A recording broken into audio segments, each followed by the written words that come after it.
Assalamualaikum warahmatullahi wabarakatuh. Perkenalkan, saya Faridatul Rahmah dari kelas 4 BKID dengan NIM 2341101011144. Video ini adalah untuk memenuhi tugas mata kuliah konseling dan psikoterapi Islam. Selamat menyaksikan. Pada hari ini saya bersama pasien saya ya, atas nama Mbak Rahmawati.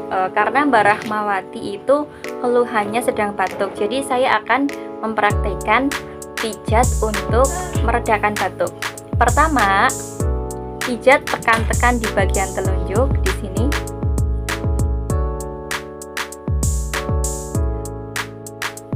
Terus yang kedua, pijat bagian sini.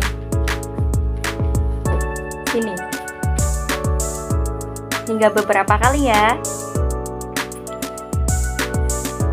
Terus selanjutnya pada bagian sini, tekan pada bagian sebelah sini. Ulangi gerakan tersebut hingga beberapa kali. Jangan lupa ulangi juga pada pergelangan tangan yang sebelah kiri. Terima kasih ya.